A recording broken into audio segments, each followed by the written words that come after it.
warapu nanone kusuhuza cyane twimanukira mu makuru y'imyidagaduro, amakuru atandukanye. Ibisanzwe byo murabizi mbivuga, ariko sinasiba no kwivuga.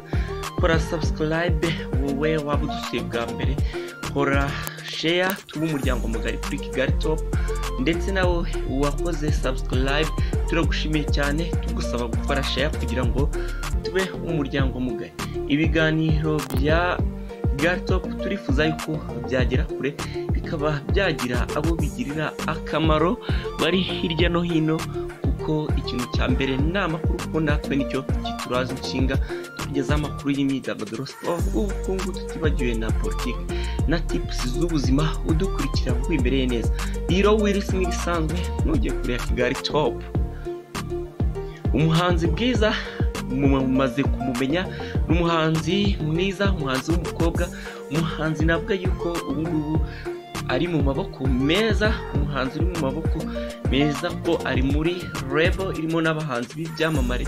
Iyo label nta yindi ni Kikas News, label irimo abahanzi batandukanye baba star, harimo nka Danny Vumbi, Mico the Best n'abandi. Bityo rero na Bwiza akaba yaragiye agera mu maboko meza. Gukora umuziki ni kimwe no kuba wajya mu maboko meza, bagufasha mu buryo butandukanye kugira ngo umuziki wawe ugere kure, nabyo icyo ni ikindi. Bwiza rero nk'uko nabikubwiye ni umukobwa mwiza nk'uko yabyihise, ni umukobwa uturuka mu karere ka Bugesera hariya rwose Nyamata. Akaba rero ari umuhanzi winjiye muri muzika mu mwaka ushize, akaba yarinjiye muri 2021, akaba yaragiyemo rwose atsinze irushanwa ryitwa The Next Diva Indi Mbuto. Iri ni irushanwa ryari ryateguwe na Kikas Music, ndetse ubwo Kikas Music yariteguraga uyu mukobwa Bwiza akaza kuryegukana, Kikas Music yahise imusinyisha kugira ngo bakorane nawe, barusheho kumumenyera cyangwa se kumumanaginga ibihangano bye, babashe kuba babigeza kure, bityo nawe bibe byamuviramo inyungu. Mu minsi yashize rero nibwo Bwiza buvugishije abantu ubwo irushanwa rya Miss Rwanda ryatangiraga. Bwiza akavuga yuko kuva kera kwitabira irushanwa byari inzozi ze, ariko ntibigende bimukundira bitewe n'umwanya atagiye akunda kubona. Akavuga ati rero uyu nguyu niwo mwanya kugira ngo mbe nanjye nakwitabira iyi rushanwa rya Miss Rwanda. Abivuga agira ati mu mwaka wa 2018 nashatse kwitabira ariko ntibyankundira, bityo rero nakomezanyije izo ndoto zo kuzitabira rino rushanwa. Ati numva yuko uyu mwaka ari wo wanje kugira ngo mbe nanjye nakwitabira iri rushanwa. Bwiza rero yakomeje avuga yuko byari indoto ze kuba yaryitabira. Ibi ngibi byavugishije abantu benshi bavuga ati koko iyi Bugesera hagiye gukomeza have aba Miss mu ntara y'Iburasirazuba, bavuga ati ashobora kuba yanajyamo akaryegukana. Gusa kugeza kuri ubu ngubu ntabwo ariyamamaza, kuko amarushanwa ari kuba kandi amajonjora yose mu ntara hirya no hino, mu ntara zose amajonjora ntabwo ko yamaze kuba. Kugeza ubu ngubu nta na hamwe yigeze agaragara yiyamamaje cyangwa se yagiye mu irushanwa. Kugeza ubu ngubu rero hakaba hasigaye mu mujyi wa Kigali gusa, kandi nabwo bikaba byamaze kumenyekana yuko atakitabiriye irushanwa rya Miss Rwanda. Ibi ngibi ni ibyaje kuba bitangazwa manager we cyangwa se ukurikirana inyungu ze muri Kikas Music, wona wundi ni Jean Claude Uhuje Imfura.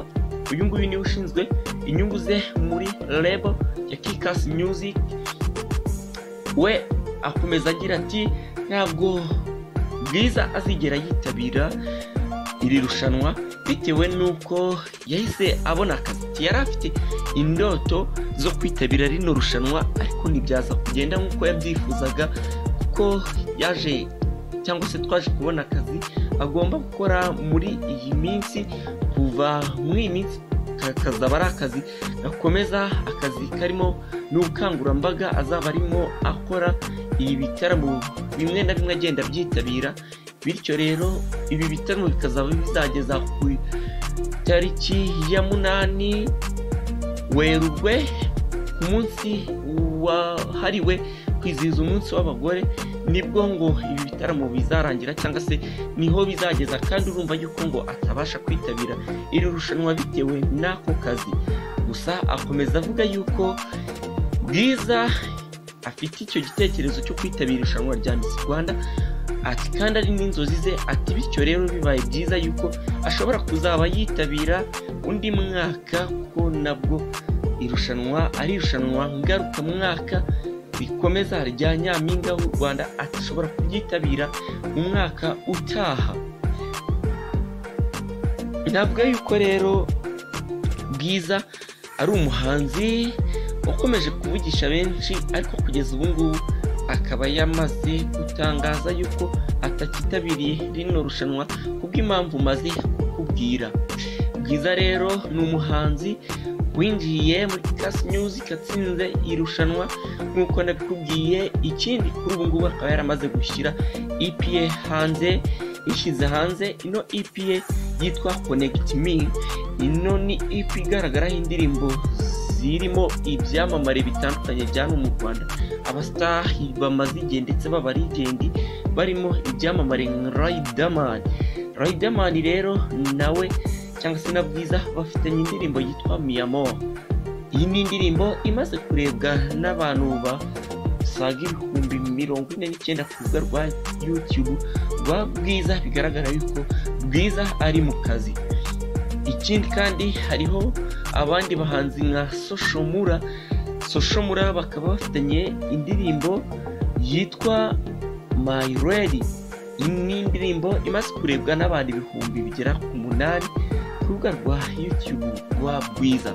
Ikindi kandi hariho umuhanzi Mico The Best, nawe banakorera muri label imwe ya Kikass Music, bakaba barakoranye indirimbo yitwa Wibeshya.